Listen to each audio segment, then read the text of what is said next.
Hello students, welcome to desert rose psychics. मेरा नाम अली हसन है और आज का जो हमारा टॉपिक है वह है लीडरशिप। चलिए इसे स्टार्ट करते हैं। सबसे पहले हम देखते हैं लीडरशिप। What is leadership? अब लीडरशिप का असल मकसद लोगों को एक कॉमन गोल की तरफ गाइड करना और इंस्पायर करना होता है। ये एक प्रोसेस है जिसमें लीडर अपनी टीम के मेंबर्स को मोटिवेट करता है ताकि वो अपनी बेस्ट परफॉर्मेंस देकर अपने ऑब्जेक्टिव को अचीव कर सके। अब इसके कुछ की एलिमेंट्स हैं। की एलिमेंट्स ऑफ लीडरशिप। फर्स्ट है इंस्पायरेशन। अब लीडर अपनी टीम को इंस्पायर करता है, उन्हें एक विजन देता है जो वो अचीव करते हैं। फिर इन्फ्लुएंस। अब लीडर का अपनी टीम पर असर होता है, वो अपने एक्शंस और डिसीजन से टीम को मोटिवेट करता है। फिर आता है गाइडेंस। अब लीडर अपनी टीम को डायरेक्शन देता है, टास्क असाइन करता है और उनका सही ट्रैक पर उनको रखता है। फिर एक मैं एग्जांपल देता हूँ आपको। फॉर एग्जाम्पल, एक स्पोर्ट टीम के कोच है जो अपनी टीम को हर मैच से पहले मोटिवेट करता है, स्ट्रेटजी बताता है और टीम के मेंबर्स को ये समझाता है कि वो अपनी पोटेंशियल के हिसाब से परफॉर्म करें। ये लीडरशिप का एक एग्जाम्पल है।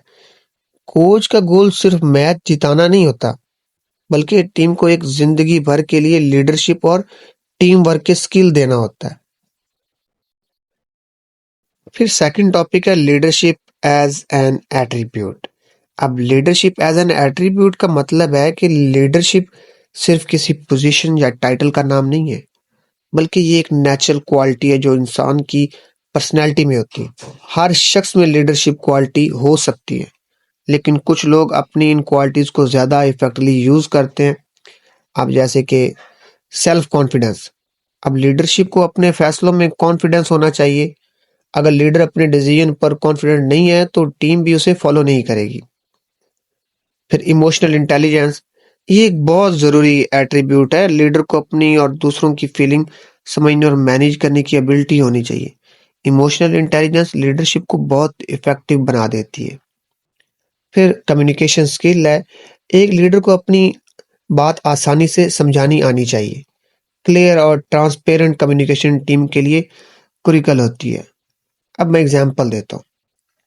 अगर एक सीईओ अपनी कंपनी के फ्यूचर के बारे में कॉन्फिडेंट है और अपनी टीम को इंस्पायर करता है और उनकी नीड्स को समझकर डिसीजन लेता है, तो ये लीडरशिप का एक एग्जाम्पल है। फॉर इंस्टेंस स्टीव जॉब का एग्जाम्पल लें।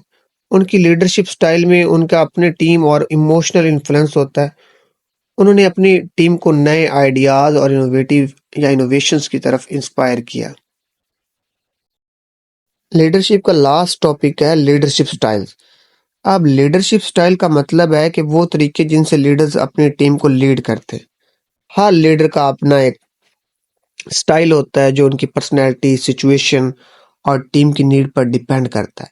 अब लीडरशिप स्टाइल को समझना जरूरी है ताकि आप अपनी टीम के लिए सबसे इफेक्टिव स्टाइल अप्लाई कर सकें। फर्स्ट है autocratic leadership style. Autocratic leadership style में लीडर का कंट्रोल बहुत होता है, वो अपने डिसीजन खुद लेता है। टीम मेंबर को इतनी फ्रीडम नहीं मिलती कि इस स्टाइल में लीडर को डिसीजन मेकिंग प्रोसेस बहुत फास्ट होता है क्योंकि वो नहीं कर पाते।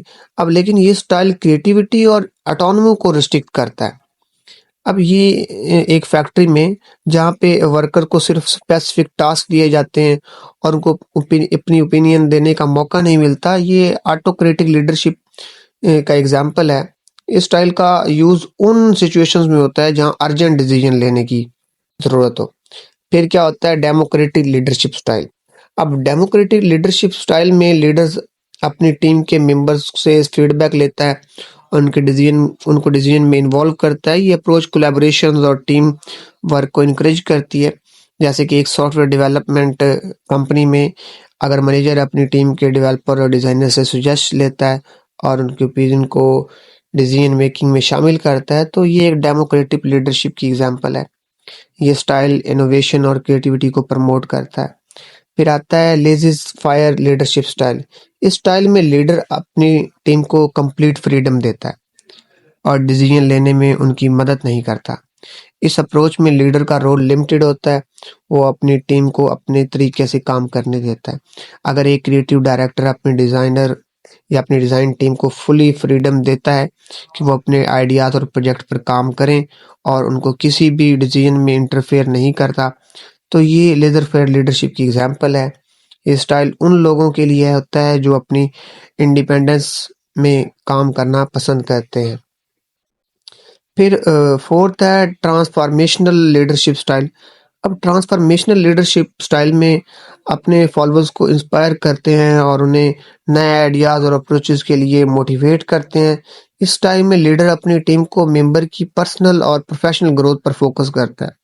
एक यूनिवर्सिटी का प्रोफेसर जो अपने स्टूडेंट्स की नए आइडियाज़ और प्रोजेक्ट पर काम करने के लिए इंस्पायर करता है ताकि वो अपने पोटेंशियल के लिए रियलाइज कर सकें। ये ट्रांसफॉर्मेशनल लीडरशिप की एग्जांपल है। इस अप्रोच में लीडर्स को गोल होते हैं अपनी टीम की ग्रोथ और डेवलपमेंट के लिए मोटिवेट करना। फिर लास्ट है ट्रांजिशनल लीडरशिप स्टाइल। अब इस स्टाइल में लीडर अपनी टीम के रिवार्ड और पनिशमेंट के जरिए मैनेज करता है। ये स्टाइल टास्क ओरिएंटेड होता है और परफॉर्मेंस बेस्ड होता है। ट्रांजिशनल लीडरशिप में क्लियर एक्सपेक्टेशंस और डेडलाइन होती हैं। अगर एक सेल मैनेजर अपनी टीम के सेल टारगेट देता है और टीम मेंबर टारगेट अचीव करता है तो उसे बोनस देता है। तो ये ट्रांजैक्शन लीडरशिप की एग्जांपल है। इस स्टाइल में रिवार्ड और पेनल्टीज टू स्ट्रॉन्ग रूल्स होते हैं। तो स्टूडेंट्स उम्मीद करता हूँ आज का लेक्चर आपको समझ आया होगा। अगर आपको लेक्चर अच्छा लगा है तो चैनल को सब्सक्राइब करें, बेल आइकन को दबाना मत भूलें, वीडियो को लाइक करें, कमेंट करें। Thank you.